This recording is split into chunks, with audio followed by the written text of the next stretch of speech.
Vascaíno do Cerrado.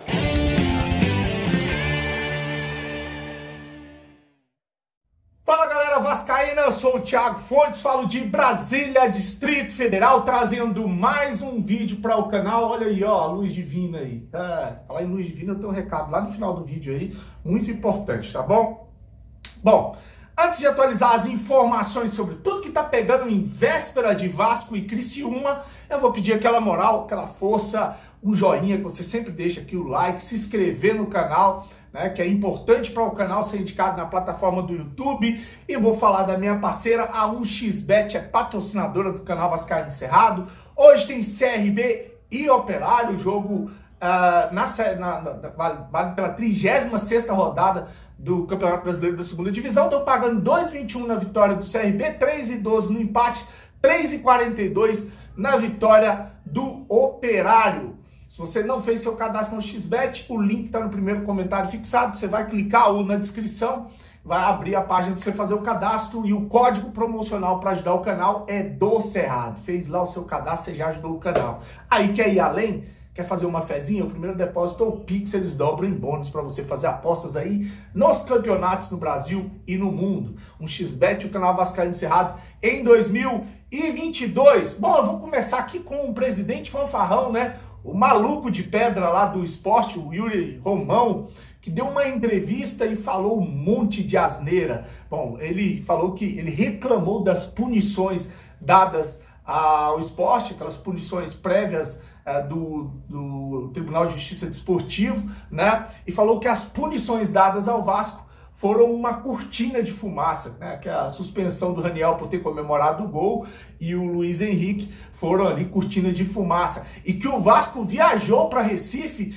já com tudo isso premeditado. Mas olha que gênio, cara. Já não bastou o vice vir em uma entrevista, aquele que estava agredindo o massagista do Vasco, chamando os jogadores do Vasco de moleque, aquele vice fanfarrão, dizer que o esporte foi provocado, foi prejudicado, e aí depois você vê as agressões. Já não basta aquele cara ter falado um monte de bobagem, agora vem o presidente do esporte falar isso aí, falar que foi premeditado, né? Você imagina, o Vasco combinou com o goleiro do esporte, com o juiz que ia sair um gol ali nos acréscimos e com o Raniel que ele ia ali extravasar na hora do gol e que a torcida do esporte ia invadir o campo para pegar jogador de porrada. Tudo combinado entre Vasco, arbitragem, goleiro do esporte e a torcida organizada do esporte. Olha que maravilha, né? Os caras têm que ser demente para falar uma merda dessa, né? Tem que ser muito doente para falar uma merda dessa. E eu quero falar uma coisa, eu quero fazer um desabafo aqui, né?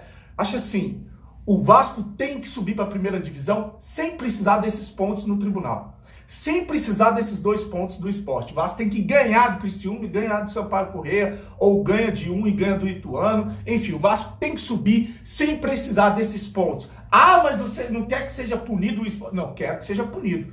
O esporte deve ser punido, ele deve perder os pontos, ele deve perder mando de campo e deve servir de exemplo para que isso não aconteça em lugar nenhum, nem em São Januário. Que se acontecer em São Januário, que sirva de lição também, que puna para servir de lição também. Então assim, tem que punir, tem que fuder com o esporte para que isso nunca mais aconteça, né? Mas o Vasco tem a obrigação de subir sem precisar da porra desses 2 pontos. Esses 2 pontos a gente joga no lixo depois que acabar o campeonato. Então essa é a minha opinião, deixa a sua opinião aí. Eu não quero subir com a ajuda de tribunal, com a ajuda de pontos dados por erros cometidos pelo esporte. Até que moralmente, até para mim, moralmente, a partida terminou em empate. Acho que ela não ia passar de um empate, né? O Vasco ia ganhar 1 ponto jogando lá em Recife. Agora, o certo é o certo. Tem que punir, tá? A regra, a lei diz isso.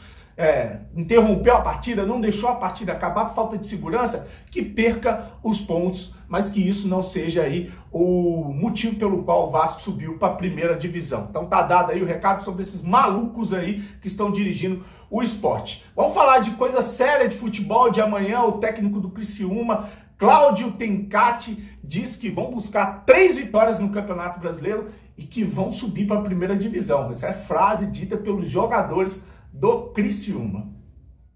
52 pontos hoje, o Vasco tem 55.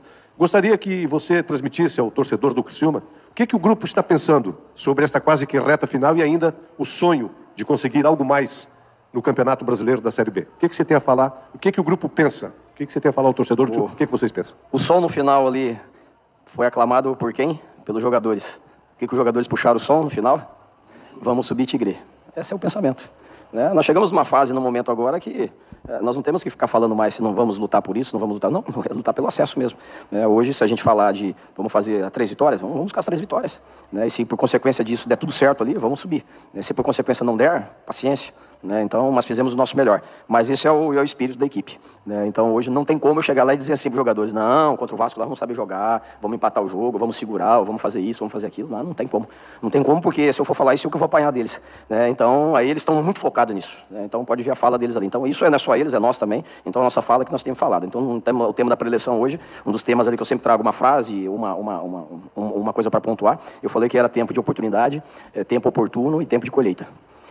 Isso eu fiz uma reflexão com eles a respeito disso. Então, o Criciúma está colhendo o que ele plantou desde o seu início de planejamento. Desde lá quando eu e o Juliano idealizou nossa permanência, a gente idealizou o plantel, idealizamos todas as contratações, chegada de jogadores, as competições. Turbulência existiu sim, mas estávamos convictos daquilo que podia ser feito, comissão e jogadores.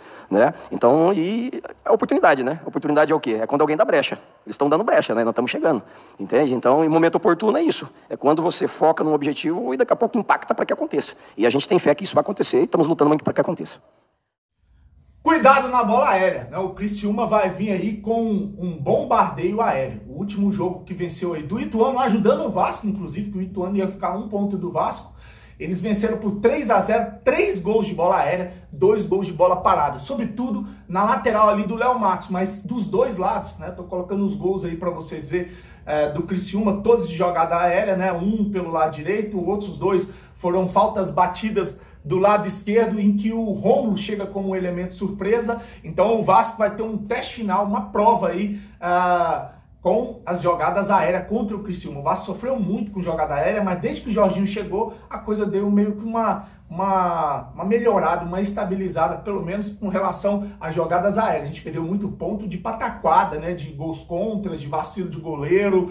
Mas agora a gente vai ter um teste aí contra o Criciúma e a bola aérea, né? De olho na arbitragem, né? A gente tem que ficar muito de olho na arbitragem. Já não basta a CBF ficar colocando o Rodrigo Guarizo, que é aquele vagabundo, aquele pilantra que apitou, Vasco que apitou não, estava na sala do VAR contra o Bahia, que não chamou o juiz para expulsar o Gregório, zagueiro do Bahia, não deu o pênalti do Vasco, né? E no último jogo contra o Sport ficou berrando na sala do VAR para não dar o pênalti para o Vasco contra o Sport. Esse cidadão faz de tudo para sacanear o Vasco e a gente não tem força política para tirar esse cara dos jogos do Vasco. Né? É impressionante como esse cara é escalado para estar na sala de VAR nos jogos do Vasco. É reincidente. Né? E agora esse Wilton Pereira, né, do Goiás, ele é outro que estava nesse jogo contra o Bahia, é outro que estava no jogo contra o Curitiba, que prejudicou o Vasco, é outro que sistematicamente prejudica o Vasco dentro de campo. Então, de olho na CBF, de olho na arbitragem. Eu sei porque o vice-presidente lá do Sport falando que os times do Nordeste sofrem, que esses times são ajudados. Falar que o Vasco é ajudado, você tá de sacanagem, né? Você tá de brincadeira com a nossa cara, né? A gente cai para uma segunda divisão com a porra do VAR que tava descalibrado em São Januário, com um gol irregular, que o cara tava dizendo que não tinha como determinar, e mesmo assim o cara da sala de VAR dá o gol, que foi um escândalo, que um monte de emissora falou que isso agora botou em xeque o VAR, a CBF, o futebol brasileiro, e depois todos eles enfiaram o rabo no meio das pernas, né? Eu ia dizer do cu, mas nessa hora não pode. Enfiaram o rabo no meio das pernas e nunca mais tocaram no assunto. Sacaneado no jogo contra o Bahia, sacaneado em vários jogos, a gente caiu para a segunda divisão por incompetência, porque a gente tem gestores pilantra, por sacanagem, por ladrões que tomaram de assalto o Vasco, mas pelo sistema corrupto, bandido, safado que é aí a CBF, a Rede Globo, as federações, essa corja que tem no futebol brasileiro, que só vai acabar no dia que passar a limpo com uma CPI do futebol. Esses aí são meus votos para que isso aconteça, e esses bandidos que assaltam o futebol no Brasil vão todos aí pra cadeia, tá bom? Bom, lá no início do vídeo eu falei aqui, ó, em luz divina, então é com essa luz divina que eu vou fazer um apelo aqui para vocês. O irmão da minha mãe, meu tio Vanderlei, que mora em Uberlândia, um abraço pro meu primo Rodrigo, vascaíno pra caramba. Ele foi diagnosticado com câncer, está fazendo um tratamento, fez aí a radioterapia, inclusive publicaram aí, estão espalhando nas redes sociais a seguinte mensagem, né?